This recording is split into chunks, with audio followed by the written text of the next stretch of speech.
Hello everyone. आज की news है why the Indian passport is following in global ranking. Bharat का जो पासपोर्ट है वो ग्लोबल रैंकिंग में वीक हो रहा है, उसके क्या कारण हैं। Topics to be covered: comparison of Indian passport with other countries, what does a strong passport indicate.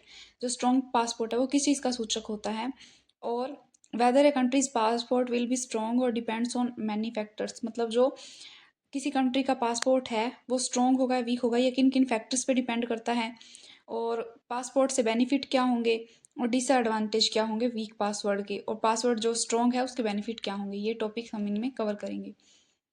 Bharat की कमजोर पासपोर्ट क्षमता नवीनतम हेनले पासपोर्ट सूचकांक में प्रतिबिंबित हुई है। यह वीज़ा मुक्त यात्रा के आधार पर विश्व के पासपोर्टों की रैंकिंग प्रणाली है।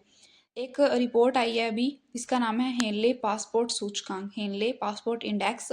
इसमें जो है भारत को 199 देशों में से 85th रैंक मिला है, जो पिछले की तुलना में 5 स्थान नीचे है। मतलब भारत की जो है पासपोर्ट की रैंकिंग वीक हुई है। भारत सरकार ने अभी इस रिपोर्ट पर कोई टिप्पणी नहीं दी है। बीबीसी ने विदेश मंत्रालय से संपर्क किया है। रवांडा, घाना और अजरबैजान जैसे देश जिनकी अर्थव्यवस्थाएं भारत से छोटी है, और जो भारत की जो है वो पांचवी सबसे बड़ी अर्थव्यवस्था है, इस सूचकांक में ये 78, 74 और 72 में रैंक पर हैं। पिछले साल की तरह सिंगापुर भी 193 देशों में से वीज़ा मुक्त यात्रा के साथ सूचकांक में शीर्ष पर रहा। दक्षिण कोरिया 190 वीज़ा मुक्त गंतव्यों के साथ दूसरे, और जापान 189 देशों के साथ तीसरे स्थान पर रहा। सिंगापुर और दक्षिण कोरिया और जापान, इनकी फर्स्ट सेकंड थर्ड रैंक है। इसी बीच भारतीय पासपोर्ट धारकों को केवल 57 देशों में वीज़ा मुक्त प्रवेश की अनुमति है। ठीक उसी तरह जैसे अफ्रीका के देश मारिटोनिया के नागरिकों को भारत के साथ 185वें स्थान पर है, ये भी 85th रैंक पर है। ये पासपोर्ट है सिंगापुर, यूएसए और भारत का। What does a strong passport indicates. जो स्ट्रॉन्ग पासपोर्ट है वो क्या इंडिकेट करता है? किसी देश की सॉफ्ट पावर और वैश्विक प्रभाव को दर्शाता है। यह उसके नागरिकों के लिए बेहतर आवागमन, व्यापार और सीखने के अवसरों को भी बढ़ावा देने में मदद करता है। जो वीक पासपोर्ट होता है वो ज़्यादा कागजात, मतलब पासपोर्ट बनाने के लिए ज़्यादा डॉक्यूमेंट्स की डिमांड करते हैं, ज़्यादा वीज़ा शुल्क, कम यात्रा सुविधाएं और यात्रा के लिए लंबा इंतजार, ये इंडिकेट करते हैं वीक और स्ट्रॉन्ग पासवर्ड। लेकिन रैंकिंग में गिरावट के बावजूद पिछले एक दशक में भारतीयों को वीज़ा मुक्त यात्रा की पेशकश करने वाले देशों की संख्या में वास्तव में वृद्धि हुई है। मतलब जो कंट्रीज़ है कि भारत 52 देशों में वीज़ा मुक्त जा सकते हैं, उसमें इंक्रीज़ हुए हैं। उदाहरण के लिए 2014 में जिस वर्ष प्रधानमंत्री नरेंद्र मोदी की भारतीय जनता पार्टी भाजपा सत्ता में आई, 52 देशों ने भारत को वीज़ा फ्री यात्रा के लिए पेशकश की थी, और उनका पासपोर्ट सूचकांक 76 था। एक साल बाद 85th स्थान पर आ गया, फिर 2023-24 में 18 रैंक पर आ गया, इस साल फिर से 85th पर आ गया है। इस बीच भारतीयों के वीज़ा फ्री जो डेस्टिनेशन है 2015 में 52 से बढ़कर 62 हो गए हैं। मतलब अभी जो वीज़ा फ्री हैं कंट्रीज, उनका नंबर तो बढ़ा है लेकिन रैंक गिरी है। विशेषज्ञों का कहना है कि इसका प्रमुख कारण वैश्विक गतिशीलता और बढ़ती प्रतिस्पर्धा है, कंपटीशन है इसका रीज़न, जिसका अर्थ है कि देश अपने नागरिकों को और अर्थव्यवस्था को लाभ पहुंचाने के लिए अधिक यात्रा साझेदारियां कर रहे हैं। हेनले और पार्टनर्स की 2025 की एक रिपोर्ट के अनुसार यात्रियों द्वारा वीज़ा मुक्त यात्रा करने वाले डेस्टिनेशन की वैश्विक औसत संख्या 2006 में 58 लगभग दोगुनी होकर 2025 में 109 हो गई है। मतलब वीज़ा फ्री कंट्रीज जो हैं वो, उनकी संख्या 109 हो गई है। उदाहरण के लिए चीन ने पिछले एक दशक में अपने नागरिकों द्वारा यात्रा किए जा सकने वाले वीज़ा मुक्त गंतव्यों की संख्या 50 से बढ़ाकर 82 कर दी है। परिणाम स्वरूप इस अवधि के दौरान सूचकांक में उसकी रैंकिंग 94th में से सुधरकर 60 पर आ चुकी है। मतलब चाइना की रैंकिंग इंप्रूव हुई है, क्योंकि उनकी जो वीज़ा फ्री कंट्रीज की रैंक संख्या थी वो 50 से बढ़कर 82 हुई है। इसी बीच जुलाई में जो सूचकांक आया था, भारत 77 स्थान पर था। हेनले पासपोर्ट सूचकांक को वैश्विक वीज़ा नीतियों में परिवर्तन को प्रतिबिंबित करने के लिए तिमाही आधार पर अद्यतन किया जाता है। मतलब हर 3 महीने में इसको अपडेट किया जाता है, क्योंकि इसे 59 देशों में वीज़ा मुक्त पहुंच प्राप्त थी। 2 देशों तक पहुंच खोने के बाद अक्टूबर में 85th स्थान पर आ गया है। मतलब पहले जो 77 नंबर पर था इंडिया, अभी वो 85th रैंक पर आ गया है 2 देशों में स्थान खोने के बाद। आर्मेनिया में भारत के पूर्व राजदूत अचल मल्होत्रा का कहना है कि किसी देश के पासपोर्ट की मजबूती को प्रभावित करने वाले अन्य कारक भी हैं, जैसे उसकी आर्थिक और राजनीतिक स्थिरता और साथ ही दूसरे देशों के साथ नागरिकों के स्वागत के लिए उसका खुलापन। उदाहरण के लिए रिपोर्ट में कहा गया है कि अमेरिकी पासपोर्ट शीर्ष 10 से बाहर हो गया है, अब वो 12th रैंक पर आ गया है, जो कि एक ऐतिहासिक निचला स्तर है क्योंकि विश्व राजनीति में उसका रुख लगातार अलग थलग हो रहा है। अभी 2025 में डोनाल्ड ट्रंप की नीतियों के कारण अमेरिका की पासपोर्ट की रैंकिंग जो है वो वीक हुई है। भारत का पासपोर्ट सुरक्षा खतरों के लिए प्रति संवेदनशील बना हुआ है। 2024 में दिल्ली पुलिस ने कथित वीज़ा और पासपोर्ट धोखाधड़ी के आरोप में 203 लोगों को गिरफ्तार किया था। भारत अपनी जटिल आवर्जन प्रक्रियाओं और वीज़ा प्रक्रिया की धीमी गति के लिए भी जाना जाता है। मतलब भारत में वीज़ा बनाने की प्रोसेस है वो बहुत स्लो है, इसीलिए भारत में पासपोर्ट वीक हो रहा है।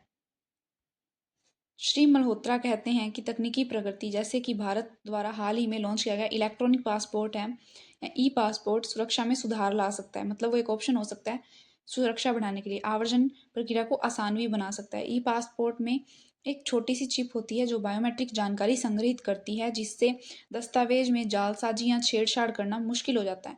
मतलब ई पासपोर्ट जो है वो ज़्यादा सिक्योरिटी प्रोवाइड कराता है बायोमेट्रिक के थ्रू, जिसमें छेड़छाड़ करना जो है वो मुश्किल हो जाता है और वो उससे सिक्योरिटी और इंक्रीज होती है। लेकिन भारतीयों की वैश्विक गतिशीलता और इसके विस्तार भारत की पासपोर्ट रैंकिंग को बढ़ावा देने के लिए अधिक राजनयिक संपर्क यात्रा समझौते महत्वपूर्ण बने हुए हैं। मतलब भारत अन्य देशों के साथ राजनयिक संपर्क और यात्रा समझौते हैं वो इसका रीज़न है। पासपोर्ट मजबूत हो गया कमज़ोर। किसी पासपोर्ट देश का पासपोर्ट मजबूत होगा या नहीं ये कई फैक्टर्स पर डिपेंड करता है। देश का पासपोर्ट मजबूत होगा या नहीं होगा ये कई फैक्टर्स पर डिपेंड करता है, जैसे कि अर्थव्यवस्था। इसमें अर्थव्यवस्था का रोल होता है, जिसमें जीडीपी ज़्यादा बेहतर है उस देश के पासपोर्ट ज़्यादा वीज़ा फ्री डेस्टिनेशन जाने के मौके बनते हैं। मतलब जहाँ की अर्थव्यवस्था अच्छी होगी वहाँ ज़्यादा वीज़ा फ्री डेस्टिनेशंस होंगे। किसी देश का पॉलिटिकल सिस्टम कि वहाँ पे कितना शांति है, कितनी स्टेबिलिटी है, और पासपोर्ट की रैंकिंग को ये बेहतर बनाते हैं। किसी देश के दूसरे देशों के साथ संबंध कैसे हैं यह भी बड़ा फैक्टर है। दूसरे मजबूत पासपोर्ट वाले देशों के साथ डिप्लोमेटिक रिलेशंस बेहतर रखने वाले देश पासपोर्ट को मजबूत होने की उम्मीद ज़्यादा रहती है।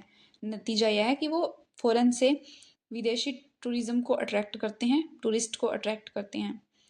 किसी देश में आतंकी घटनाएं, हिंसा या फिर अशांति जो है छवि को नकारात्मक बनाती है और इससे पासपोर्ट पर्यटन के लिए वो बेहतर नहीं रहता देश, और पासपोर्ट इंडेक्स बनाते समय इसका ध्यान भी रखा जाता है।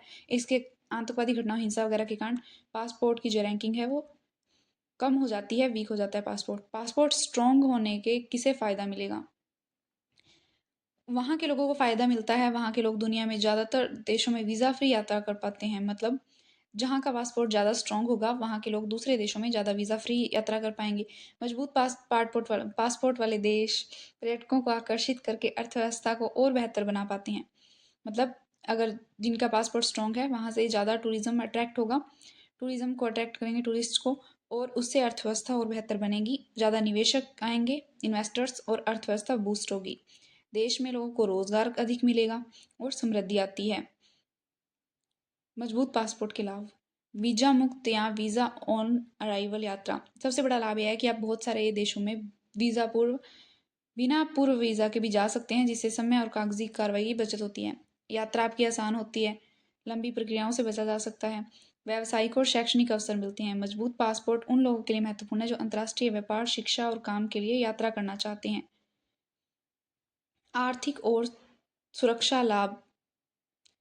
राजनीतिक और आर्थिक अस्थिरता के समय एक मजबूत पासपोर्ट आपको कई देशों में प्रवेश करने की अनुमति दे सकता है।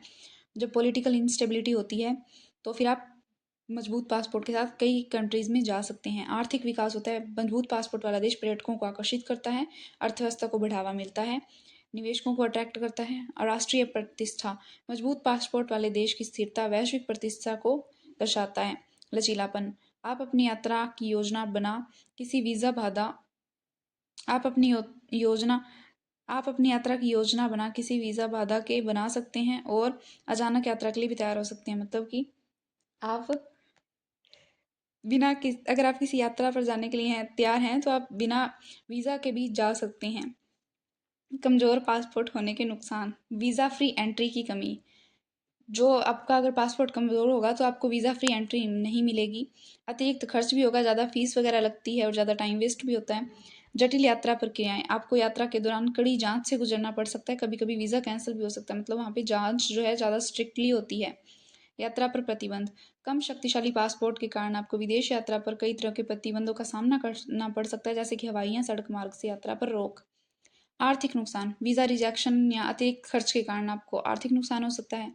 आपातकालीन स्थिति में कठिनाई, आपका पासपोर्ट विदेश में खो जाता है तो आपातकालीन सहायता या नया पासपोर्ट प्राप्त करना कठिन हो जाता है। और वही अगर स्ट्रॉन्ग पासपोर्ट होगा तो आप बिना किसी वीज़ा के एंट्री ले सकते हैं। और ये थी हमारी आज की न्यूज़, जिसमें हमने कवर किया कि स्ट्रॉन्ग और वीक पासपोर्ट कैसे होता है और उसके फ़ायदे क्या होते हैं, और इसके साथ ही जो पासपोर्ट से आप किसी देश में एंट्री लेना कितना आसान और कितना मुश्किल हो सकता है जब पासपोर्ट स्ट्रॉन्ग या वीक हो। भारत की रैंकिंग जो है डिक्रीज़ हो रही है। और ये थी हमारी आज की news. Thank you so much.